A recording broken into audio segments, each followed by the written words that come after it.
اللہ تبارک و تعالی بادشاہت دوستوں کو بھی دیتا ہے اور دشمنوں کو بھی دیتا ہے، اپنے چہیتوں کو بھی دیتا ہے اور اپنے دشمنوں کو بھی دیتا ہے۔ بادشاہت اس نے اپنے چہیتے سلیمان علیہ السلام کو بھی دی اور اپنے دشمن فرعون کو بھی دی۔ اللہ رب العزت نے اپنے مقبول بندے ذوالقرنین کو بھی بادشاہت دی اور نمرود کو بھی بادشاہت دی۔ تو اللہ بادشاہت اپنے چہیتوں کو بھی دیتا ہے اور اپنے دشمنوں کو بھی دیتا ہے، مال اپنے چہیتوں کو بھی دیتا ہے اور اپنے دشمنوں کو بھی دیتا ہے، مال اور عزت اللہ پاک اپنے پسندیدہ بندوں کو بھی دیتا ہے اور اپنے دشمنوں کو بھی دیتا ہے، مگر ایمان اللہ صرف پسندیدہ بندوں کو عطا کرتا ہے، جن کو اللہ تبارک و تعالی جنت کے لیے چن لیتا ہے، جن کو اللہ اپنے لیے چن لیتا ہے، ان کو ایمان کی دولت عطا کرتا ہے۔ جب اللہ تبارک و تعالی نے ہمیں اتنی بڑی دولت عطا کی ہے تو اب ہم سب کو اس کی فکر کرنا چاہیے کہ ہم ایمان پر رہیں اور ایمان پر ہی اس دنیا سے جائیں۔ قرآن کہتا ہے وَلَا تَمُوتُنَّ إِلَّا وَأَنْتُمْ مُسْلِمُونَ، تم نہ مرو مگر اس حال میں کہ تم مسلمان رہو۔ اور یاد رکھیے اس دنیا سے مسلمان جانے کے لیے بے پناہ ضروری ہے کہ جن چیزوں کو اللہ نے حرام قرار دیا ہے ان چیزوں سے بچے اور جس کے کرنے کا حکم دیا ہے وہ کرنے کی کوشش کرے۔ جس طریقے سے بیماری انسان کو موت تک پہنچاتی ہے، اگر ہم بیماری کا علاج نہیں کریں گے تو ہم موت تک جا سکتے ہیں، اسی طرح اگر ہم گناہوں سے نہیں بچیں گے تو کفر تک جا سکتے ہیں۔ بیماری موت تک لے جاتی ہے اور گناہ کفر تک لے جاتے ہیں، اور سب سے بڑا گناہ اللہ اکبر شرک کے بعد اگر کوئی ہے تو وہ نمازوں کو ترک کرنا ہے۔ اللہ کے نزدیک بہت بدترین گناہ ہے نمازوں کو ترک کرنا، اس لیے کہ اللہ رب العزت نے پورے قرآن میں تقریباً 700 مقامات پر نماز کا حکم عطا فرمایا ہے۔ ہم لوگ نماز کے معاملے میں بہت کمزور ہیں، ہم غوث پاک کی فاتحہ بھی کرتے ہیں، غریب نواز کا عرس بھی مناتے ہیں، امام جعفر صادق کی نیاز بھی کرتے ہیں، ہم مرید بھی ہوتے ہیں، ہم علماء کے چہروں کی زیارتیں بھی کرتے ہیں، ہم بزرگوں کے ہاتھ بھی چومتے ہیں، ہم سب کچھ کرتے ہیں، لیکن اس وقت مسلمان پوری دنیا کا نماز کے معاملے میں کمزور سے کمزور تر ہوتا جا رہا ہے۔ اور یاد رکھیے جب تک مسلمان مسجد کے قریب نہیں آئیں گے مسلمانوں کے حالات بدلنے والے نہیں ہیں۔ آپ کچھ بھی کر لیجئے، کالجز بنا لیجئے، یونیورسٹیاں بنا لیجئے، جامعات بنا لیجئے، فیکٹریاں بنا لیجئے، آپ کچھ کر لیجئے، جب تک خدا کی چوکھٹ سے قریب نہیں آؤ گے نہ دنیا کی کامیابی ہوگی نہ آخرت کی کامیابی ہوگی۔ اس لیے کہ اذان کے الفاظ ہے حی علی الصلاۃ، نماز کی طرف آؤ، کیا ملے گا؟ حی علی الفلاح، جو نماز کی طرف آئے گا اس کے لیے کامیابی یقینی ہے، ایسی کامیابی کہ زمین پر رہو گے تو بھی کامیاب رہو گے، زمین کے اندر جاؤ گے تو بھی کامیاب۔ اگر اپنی نسلوں کو کامیاب دیکھنا ہے، اگر اپنی نسلوں کو ترقی پر دیکھنا ہے، اگر خود ترقی چاہتے ہو تو نماز کی طرف آؤ۔ آپ نے کہ بہت سے لوگ کہتے ہیں اتنا کماتے ہیں گھر میں برکت نہیں ہے، پورے ہندوستان میں آپ لوگوں کی دعاؤں کی برکت سے ہم لوگ جاتے ہیں، پورے ملک میں جاتے ہیں، کروڑ پتی کے مکان میں بھی جاتے ہیں، غریبوں کے جھوپڑوں میں بھی جاتے ہیں، سب کا ایک ہی مسئلہ ہے مولانا برکت نہیں ہے، بہت کمارے رزق میں برکت نہیں ہے، کوئی کہتا ہے بیٹی کو رشتہ نہیں ہے، کوئی کہتا ہے گھر میں بیماریاں ہیں، کسی نے کچھ کر دیا، کسی نے کچھ کر دیا، اچھے نہیں رہتے، بچے باقی ہو رہے ہیں، بیٹیوں کو رشتے نہیں ہیں، گھر میں برکت نہیں ہے، روزی میں برکت نہیں ہے، کسی نے کچھ کر دیا، کسی نے کچھ نہیں کیا۔ اللہ قرآن میں فرماتا ہے وَمَا أَصَابَكُم مِّن مُّصِيبَةٍ فَبِمَا كَسَبَتْ أَيْدِيكُمْ، کہ تم پر جو مصیبت آتی ہے وہ تمہارے گناہوں کی وجہ سے، اور نماز کا چھوڑنا سب سے بڑا گناہ ہے۔ اکبر الکبائر کہہ لے تو یہ کوئی مبالغہ نہیں ہوگا، یہ سارے گناہوں میں بڑا گناہ ہے شرک کے بعد۔ میرے بھائیوں ایک وقت کی نماز کے لیے صرف 10 منٹ کا ٹائم لگتا ہے، کبھی سفر میں رہو تو بھی نماز کے لیے ٹائم نکالو، خوشی ہو تو بھی نماز کے لیے ٹائم نکالو، غم ہو تو بھی نماز کے لیے ٹائم نکالو۔ اگر تم نے نماز کے لیے ٹائم نہیں نکالا تو میں 2-3 باتیں آپ سے عرض کرنا چاہتا ہوں اللہ کے رسول صلی اللہ علیہ وآلہ وسلم سب سے زیادہ جس شخص سے ناراض ہے وہ بے نمازی ہے۔ میرے آقا ارشاد فرماتے ہیں نمازی کا میرے ساتھ، بے نمازی کا میرے ساتھ کوئی، بے نمازی کے ساتھ میرا کوئی وعدہ نہیں ہے۔ اللہ کے رسول علیہ السلام فرماتے ہیں میں محمد بے نمازیوں سے بیزار ہوں۔ اللہ کے رسول کی حدیث ہے، فقی ابو اللہ سمرقندی لکھتے ہیں آقا نے فرمایا کہ میں محمد بے نمازیوں سے بیزار ہوں، قیامت کے دن ان کے ساتھ میرا کوئی وعدہ نہیں ہے، اور جو نماز کو چھوڑ دیتا ہے وہ اللہ کے ذمہ کرم سے باہر ہو جاتا ہے، وہ خدا کی چادر رحمت سے باہر ہو جاتا ہے۔ اور میرے آقا بے نمازیوں سے اتنی نفرت کرتے تھے کہ اپنے صحابہ کو وصیت کرتے تھے۔ فقی ابو اللہ سمرقندی اپنی کتاب قرۃ العیون میں لکھتے ہیں کہ میرے آقا نے ارشاد فرمایا اے ابو ہریرہ بے نمازی کے ساتھ نہ بیٹھا کرو۔ آقا بے نمازی کے ساتھ بیٹھنے سے اپنے صحابہ کو منع کرتے ہیں، فرماتے ابو ہریرہ بے نمازی کے ساتھ نہ بیٹھا کرو، کیونکہ بے نمازی جہاں جاتا ہے اس پر اللہ کی لعنت برستی ہے، جو اس کے قریب بیٹھے گا اس پر بھی لعنت برس سکتی ہے۔ بلکہ میرے آقا نے تو یہاں تک فرمایا اے میرے صحابہ تم دعا کرو کہ اللہ کسی کو بدبخت نہ کرے اور کسی کو محروم نہ کرے، بدبخت نہ کرے کسی کو محروم نہ کرے۔ ایک بات آپ سے کہوں، اللہ اکبر، جس کو حضور علیہ الصلوۃ والتسلیم کا دامن مل جائے اس سے بڑھ کر نیک بخت کوئی نہیں ہو سکتا، اور جس کو سب محروم کرتے ہیں اس کو رسول اللہ عطا کرتے ہیں۔ اب رسول اللہ کیا فرما رہے ہیں، دل کے کانوں سے سن لیجئے، اللہ کرے آپ کے دل میں بات اتر جائے۔ میرے آقا فرماتے ہیں میرے اپنے صحابہ سے کہ دعا کرو اللہ کسی کو بدبخت نہ کرے، کسی کو محروم نہ کرے۔ پھر میرے آقا نے فرمایا تم مجھ سے پوچھتے نہیں، تم مجھ سے سوال نہیں کرتے کہ بدبخت کون ہے اور محروم کون ہے؟ تو صحابہ نے عرض کی یا رسول اللہ بدبخت کون ہے، محروم کون ہے؟ تو میرے آقا فرماتے ہیں جو جان بوجھ کر نماز چھوڑ دیتا ہے وہ بدبخت بھی ہے، وہ محروم بھی ہے۔ اب مجھے بتاؤ جس کو رسول اللہ محروم کر دے اس کو کون عطا کر سکتا ہے، اس کو کون دے سکتا ہے؟ اپنے مسائل کا حل سجدوں میں ہے، عبادت میں ہے، نماز میں ہے۔ مسجد کے قریب آئیے، بہت معذرت کے ساتھ عرض کرنا چاہتا ہوں، بہت معافی کے ساتھ، آج ہم لوگ نماز نہیں پڑھتے، ہم تو جلسوں میں بیٹھے بیٹھے بھی نماز چھوڑ دیتے۔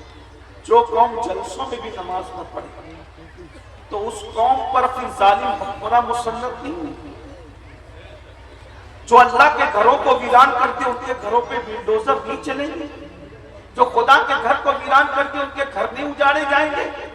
میرے بھائی ہم بہت بڑے بڑے عنوانات پہ تقریریں سننا چاہتے ہیں، اس وقت مجھے ایسا لگتا ہے کہ ہمارا سب سے بڑا عنوان نماز۔ اللہ تعالیٰ نے پورے قرآن میں جس عبادت کا ذکر سب سے زیادہ کیا، آج 95% مسلمان، صرف ہندوستان کی بات نہیں کر رہا، پوری دنیا کے لیے لوگ نماز ہی نہیں پڑھتے۔ اور جب تک مسجد کے قریب نہیں آؤ گے مسئلے کا حل نہیں۔ اگر تم گاڑی میں سفر کر رہے ہو تو مصلی بچھا کر کے رستے میں نماز پڑھ لو، نہیں رستے میں پڑھ سکتے گاڑی میں بیٹھے بیٹھے پڑھ۔ وضو ہے ٹھیک، نہیں وضو ہے تیمم کرو، تیمم نہیں ہے وہ کہاں فرماتے ہیں اگر نہ وضو ہے نہ تیمم ہے کم سے کم نماز کی شکل بنا لو، یعنی اتنے وقت میں نماز جیسی شکل بنا لو تاکہ قضا کے وبال سے بچ جاؤ۔ کیونکہ جس نے ایک وقت کی نماز جان بوجھ کر چھوڑ دی، اللہ کے رسول علیہ السلام فرماتے ہیں من ترک الصلاۃ متعمدا فقد کفر، کہ جس نے جان بوجھ کے نماز چھوڑ دی وہ کفر کی حد تک پہنچ گیا۔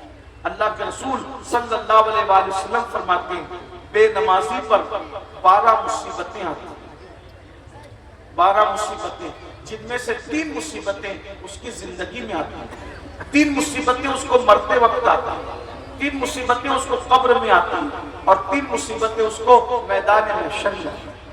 کچھ بزرگوں نے ایک اور روایت کا اضافہ کیا ہے کہ بے نمازی پر 15 مصیبتیں آتی ہیں۔ اب ذرا اس کو وقت میں جتنی گنجائش ہے اتنا سن لو۔ اللہ کے رسول علیہ السلام فرماتے ہیں بہنوں کی بھی توجہ چاہتا ہوں۔ آج کل بیٹیاں سمجھتی ہے مجھے رشتہ نہیں آتا، میں خوبصورت ہوں، حسین ہوں، پڑھی لکھی ہوں، پھر بھی مجھے رشتہ نہیں آتا۔ ایک بات سچی کہوں، برا یہ بھی مت ماننا، رشتوں میں رکاوٹ کسی کا جادو سحر ہے کہ نہیں ہے، میں کوئی بابا اور عامل نہیں، لیکن قرآن اور حدیث کی خدمت کی برکت سے میں اتنا ضرور جانتا ہوں کہ اگر آپ گناہ کرتے ہو تو گناہ آپ کے رشتوں میں رکاوٹ بنتا ہے، اور اگر آپ تقوی اختیار کرتے ہو تو آپ کے گھر ایسے گھروں کا رشتہ چل کر کے آئے گا جہاں تمہارا گمان بھی نہیں ہوگا۔ مجھے ایک واقعہ یہاں یاد آ رہا ہے، وہ روایت پڑھنے سے پہلے میں اشارہ کرتا ہوں۔ ہم مغرب کی نماز تھوڑا 10 منٹ تاخیر سے پڑھ لیں گے، لیکن سب مل کے پڑھیں گے، کوئی جائے گا نہیں یہاں سے، اور اگر کوئی یہاں سے گیا نماز نہیں پڑھا پھر دوبارہ ہم آپ کی بستی میں نہیں ہیں، اس لیے کہ ہم تقریر بیچنے والے لوگ نہیں، ہم دین کا سودا لے کر آئے ہیں۔ اگر آپ دین پر عمل کرنے کے لیے جلسے میں آتے ہو، دین پر عمل کرنے کے لیے جلسے میں آتے ہو تو آپ کا ہمارا رشتہ ہے، اور اگر بھیڑ اکٹھا کرنے کے لیے آتے ہو تو آپ کا ہمارا کوئی رشتہ نہیں۔ اگر آپ صرف سن کر کے گھر چلے جانے کے لیے آتے ہو کوئی رشتہ نہیں، اس لیے کہ بھیڑ وہاں دکھائی جاتی ہے جہاں ووٹ لینا ہوتا ہے، نوٹ لینا ہوتا ہے۔ نہ یہاں ووٹ کا مسئلہ ہے نہ نوٹ کا مسئلہ ہے، یہاں تو ایک ہی مسئلہ ہے، جو پیا کو بھائے اختر وہ سہانا راگ ہے، جس سے ناخوش ہے پیا وہ راگنی اچھی ہے۔ اگر اللہ رسول کی رضا مقصود ہے تو یہ جلسے بھی کامیاب ہیں، یہ تقریریں بھی کامیاب ہیں، یہ آنا بھی کامیاب ہے، اور یہ جانا بھی کامیاب ہے، اور صرف بھیڑ اکٹھا کرنا مقصود ہے تو مداری ڈگڈگی بجا کر وہ بھی بھیڑ جمع کر لیتا ہے۔ اگر ہم نے بھیڑ جمع کر لی تو امیر القادری کی حیثیت ایک ڈگڈگی بجانے والے مداری سے زیادہ کی نہیں، اور اگر آپ نے اللہ کو راضی کر لیا تو فرشتے پیچھے رہ گئے، تم آگے بڑھ گئے۔ جو خدا کو راضی کر لے کوئی انسان بعض فرشتوں سے افضل ہو جاتا ہے، یہ ہے اللہ کو راضی کرنے کا معاملہ۔ اور اللہ پاک ارشاد فرماتا ہے واللہ ورسولہ احق ان یرضوا، اللہ رسول اس بات کے زیادہ حقدار ہیں کہ ان کو راضی کیا جائے، اور فرمایا ورضوان من اللہ اکبر، اللہ کی رضا سب سے بڑی چیز ہے۔ تو میں عرض کر رہا تھا رشتوں کا وظیفہ تقوی اختیار کرنا، اللہ تمہیں ایسے گھر سے رشتہ بھیجے گا جہاں تمہارا گمان نہیں۔ لڑکوں سے بھی کہتا ہوں، لڑکیوں سے ایک واقعہ مشہور ہے، شاید آپ نے ہمارے مقدموں سے بار بار سنا بھی ہوگا۔ فاروق اعظم کا دور، امیر المومنین، خلیفۃ المسلمین، غیث المنافقین، امام المجاہدین، سیدنا فاروق اعظم رضی اللہ عنہ کا دور۔ فاروق اعظم لوگوں کی اصلاح کے لیے گلیوں میں گشت کیا کرتے تھے، گھوما کرتے تھے، یہ کوئی غلط کام تو نہیں ہوتا۔ ایسے میں فاروق اعظم نے آدھی رات کے وقت ایک گلی سے گزرتے وقت سنا ایک بری آواز کپ کپاتی ہوئی آئی اور کہا بیٹی جلدی سے دودھ میں پانی ملا۔ بیٹی کی طرف سے، جوان بیٹی کی طرف سے آواز آئی امی تم جانتی ہو نا کہ ہمارے خلیفہ امیر المومنین فاروق اعظم نے دودھ میں پانی ملانے سے منع فرمایا، ہم دودھ میں پانی نہیں ملائیں گے۔ تو بڑھیا نے کہا کہ تیرا خلیفہ ابھی تو سو رہا ہوگا، وہ کیا دیکھے گا یہ منظر پانی ملاتے ہوئے۔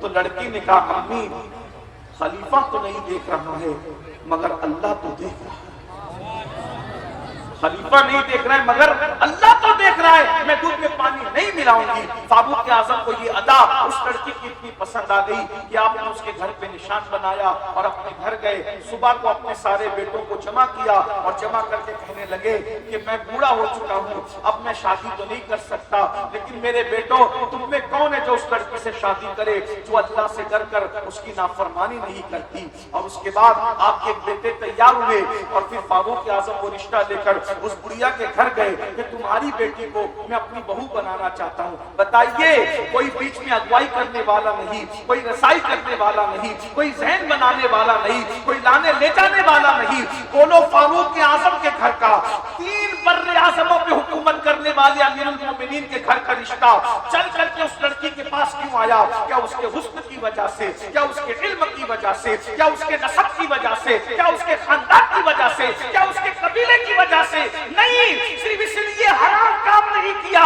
کہ اللہ دیکھ رہا ہے۔ اللہ اکبر، پھر وہ فاروق اعظم کی بہو بنی، صرف فاروق اعظم کی بہو نہیں بنی بلکہ اس کا جب نکاح فاروق اعظم کے بیٹے سے ہوا تو اللہ نے اس کو ایک نیک بیٹی عطا کی، اور وہ نیک بیٹی جب اس کی شادی ہوئی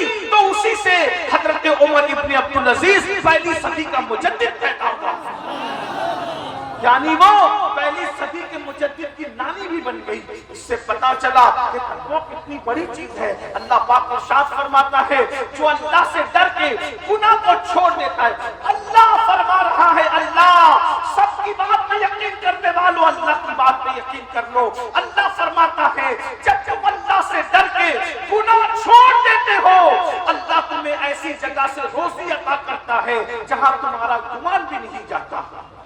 لیکن ہم تو گناہوں میں ڈوبے ہیں، سیریل ہم دیکھیں، فلمیں ہم دیکھیں، گانے ہم سنیں، غزلیں ہم سنیں، ماں باپ کی نافرمانی ہم کریں، کسی کا دل ہم دکھائیں، نمازوں کو ہم تک کریں، پھر سوچتے ہیں کہ ہم سکون کی زندگی میں رہیں گے۔ ایسا کبھی نہیں ہو سکتا۔ قرآن کہتا ہے وَلِمَنْ خَافَ مَقَامَ رَبِّهِ جَنَّتَانِ، جو اللہ سے ڈرا، اللہ کی بارگاہ میں کھڑے ہونے سے ڈر گیا، یعنی گناہ چھوڑ دیا، اللہ اسے 2 جنتیں عطا فرماتا ہے۔ صوفیہ فرماتے ہیں 2 جنتیں اللہ اسے دے گا، لیکن 2 جنتوں کا ایک مطلب یہ بھی ہو سکتا ہے کہ اللہ اس کو آخرت میں بھی جنت دے گا اور اس کی دنیا کو بھی اللہ جنت بنا دے گا، یعنی ہر راحت عطا کرے گا، ہر آرام عطا کرے گا، ہر سکون عطا کرے گا۔ تو روایت سن لیں، آقا علیہ السلام فرماتے ہیں بے نمازی پر جو 12 مصیبتیں آتی ہیں، پہلی مصیبت یہ کہ اللہ اس کے چہرے کی نورانیت چھین لے۔ آج کاسمیٹک آئٹم بہت استعمال کرتے ہیں خوبصورت بننے کے لیے، بیوٹی کے لیے، بیوٹی سب کو پسند ہے، سب اچھے دکھنا چاہتے ہیں۔ میرے بھائی مہنگے سے مہنگا کاسمیٹک آئٹم استعمال کر لیں، 2 گھنٹہ 4 گھنٹہ 6 گھنٹے سے زیادہ اس کا اثر نہیں رہے گا، لیکن اگر نماز کی بنیاد کی نورانیت ملے گی، زمین پہ بھی چمکو گے، جنازوں میں بھی چمکو گے، قبر میں بھی چمکو گے، اور قیامت کے دن بھی تمہارا چہرہ 14ویں رات کے چاند کی طرح چمکے گا۔ آپ نماز کو سمجھ کیا رہے ہیں؟ جس نماز سے اللہ ملتا ہے، قرآن کہتا ہے آیت نہیں پڑھوں گا کیونکہ یہ آیت سجدہ ہے، اگر آیت پڑھوں گا تو آپ پر سجدہ کرنا لازم ہوگا، اس لیے اس کا مفہوم پڑھتا ہوں۔ اللہ فرماتا ہے سجدہ کرو اور اللہ کے قریب ہو جاؤ، سجدہ کرو، مفہوم پیش کرو، یعنی جو سجدہ کرتا ہے اس کو اللہ مل جاتا ہے۔ تو جس سجدے سے اللہ مل جاتا ہے اس سجدے کی برکت سے کیا نہیں مل سکتا؟ جس سجدے کی برکت سے جنت ملتی ہے اس سجدے کی برکت سے کیا نہیں مل سکتا؟ تو پہلی چیز بے نمازی کے چہرے سے نور چلا جاتا ہے۔ آج آپ دیکھیے، پہلے مومن کو دیکھو تو اس کو دیکھ کر خدا یاد آتا تھا، اور آج کل مسلمانوں کو دیکھو تو ان کے چہروں میں اور غیر مسلموں کے چہرے میں کوئی فرق نظر نہیں آ رہا ہے۔ کہیں کسی بستی میں جاؤ تو ڈر لگتا ہے سلام کریں کہ نہ کریں، حالانکہ مسلمان کتنا ہی غیر گزرا ہوتا تھا لیکن اس کے چہرے پر ایک رونق تھی، ایک رمق تھی، ایک حسن تھا، ایک چمک دمک تھی۔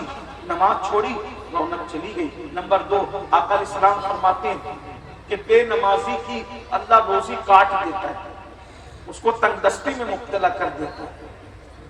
اور پھر میرے آقا صلی اللہ علیہ وسلم ارشاد فرماتے ہیں تیسری چیز، اللہ بے نمازی کی عمر بھی کم کر دیتا ہے، روزی بھی کاٹ دیتا ہے اور اس کی عمر کم کر دیتا ہے۔ اور جنہوں نے 15 مصیبتیں بیان کی ہیں وہ 2 چیز اور ایڈ کرتے ہیں۔ نمبر 1 کہ اللہ بے نمازی کو مرنے سے پہلے دنیا میں ذلیل کرتا ہے، اس کے بعد اس کو موت آتی ہے۔ اور نمبر 5 جو ہے وہ اللہ تبارک و تعالیٰ نیکوں کی دعا سے اس کا حصہ ختم کر دیتا ہے، یعنی نیک سے نیک بندہ اس کے لیے دعا کرے گا تو اس کو اس کی دعا سے برکت نہیں ملے گی۔ آپ ولیوں کو لاتے ہو، پیروں کو لاتے ہو، بزرگوں کو لاتے ہو، حضرت ہمارے لیے دعا کریں، ہمارے لیے دعا کریں، حضرت تو دعا کر رہے ہیں مگر آپ کو دعا لگ نہیں رہی ہے، کیونکہ اللہ کے رسول نے فرمایا بے نمازی کو اللہ نیکوں کی دعا سے اس کا حصہ ختم کر دیتا ہے۔ میرے بھائیوں نماز پڑھیے، اب نماز کا وقت بھی ہو گیا، مغرب کے وقت سے کچھ وقت زیادہ ہو گیا، بس میں اتنا کہوں گا نماز کی پابندی۔ اب مجھے بتائیں، میرے لیے نہیں، مفتی صاحب کی بلا کے لیے نہیں، اپنے اللہ کی رضا کے لیے اور اس کے رسول کو راضی کرنے کے لیے کتنے لوگ وعدہ کرتے ہیں آج سے میں نماز پڑھوں گا؟ کتنے لوگ وعدہ؟ ماشاءاللہ، دیکھتے ہیں ذرا، اگر ہاتھ نہیں بھی اٹھاؤ گے تو بھی نماز فرض ہے، ذرا ہم دیکھتے ہیں، اٹھا کے رکھیے، دیکھتے ہیں ذرا کتنے عاشقان رسول ہیں۔ ماشاءاللہ، سبحان اللہ، ارے واہ، ماشاءاللہ، اٹھا کے رکھیے، اٹھا، ان علماء کو گواہ بنائیے، فرشتوں کو گواہ بنائیے، ماشاءاللہ۔ بہنیں بھی اٹھا رہی ہیں، حالانکہ ان کو نہیں کہا گیا لیکن وہ بھی اٹھا رہی ہے، بہت اچھی بات ہے، اٹھا کے رکھے تو ذرا ہم لوگ دیکھیں کتنے لوگ پڑھیں گے، پڑھو گے انشاءاللہ نماز۔ ایک بات کہہ جاتا ہوں، اگر آج سے آپ نے نماز شروع کر دی، اللہ آپ کو دنیا کی ہر کامیابی عطا کرے گا۔ اگر آپ ناکام رہے تو آپ ہم سے جو چاہے بدلہ کر لیں، لیکن اگر آپ نماز پڑھیں گے خلوص کے ساتھ انشاءاللہ آپ کے سارے کام بنیں گے. اللہ رسول کا وعدہ کبھی جھوٹا نہیں ہو سکتا. اللہ رسول کا وعدہ سچا ہے. نماز پڑھیے, نماز میں گڑ گڑائیے, اللہ آپ کو برکتیں عطا فرمائے گا. اور آپ نے بڑی محبت دی, بڑا پیار دیا, اللہ تبارک و تعالیٰ آپ کو جزائے خیر عطا فرمائے. کیونکہ ہمیں دوسرے پروگرام میں بھی جانا ہے, اس لیے ہم یہاں زیادہ دیر نہیں رک سکتے. غالباً آپ کا پروگرام چلتا رہے گا, ابھی اس کے بعد بھی چلے گا نہیں, رات کو بھی یہ پروگرام چلے گا. بہت بڑے بڑے مقرر لوگ آئیں گے, آپ سے خطاب کریں گے, آپ ان کی گفتگو بھی, ان کی تقریر بھی سنیے. اللہ تعالیٰ ہم سب کا حامی و ناصر ہو. گفتگو کے درمیان اگر کوئی غلطی ہو تو اللہ تعالیٰ معاف کرے. استغفر اللہ ربی من کل ذنب و اتوب الیہ.